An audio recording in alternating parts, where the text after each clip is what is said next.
यो भिडियो पक्कै पनि बिगिनर्सहरूको लागि हो। तपाईलाई सेयर कसरी गर्ने थाहा छैन भने यो भिडियोलाई सुरुदेखि अन्तिमसम्म हेर्नुहोला र यस्तै भिडियोको लागि फलो गरिदिनु होला।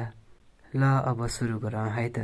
सबैभन्दा पहिला प्ले स्टोरबाट मेरो सेयर डाउनलोड गर्नुहोस् अथवा ब्राउजरमा गएर मेरो सेयर सर्च गर्नुहोला।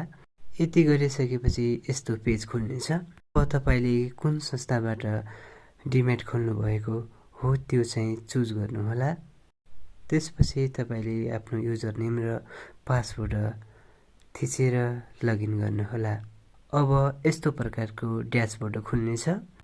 अब लेफ्ट कर्नरमा रहेको 3 लाइनमा क्लिक गर्नुहोस्। त्यहाँ माई आस्पा भन्ने अप्सन देखाउनेछ, त्यहाँ क्लिक गर्नुहोस्। अब एप्लाई फर इस्यु त्यसमा चाहिँ सम्पूर्ण जति पनि आइपिओहरू खुलेको छ त्यसमा देखाउनेछ।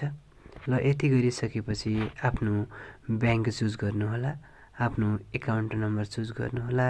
त्यसपछि कति किता एप्लाई गर्ने हो आफूले चाहेको किता चाहिँ एप्लाई गर्नुहोला। त्यसपछि सिआरएन नम्बर इन्टर गरिसकेपछि प्रोसिड गर्नुहोला। अब 4 अङ्कको ट्रान्ज्याक्सन पिन राखेर अप्लाई गर्नुहोला। यति गरिसकेपछि हाम्रो आइपिओ अप्लाई भयो। र अन्तमा मार्केट इन्साइट्स फेसबुक पेजलाई फलो गर्न नबिर्सनुहोला। धन्यवाद।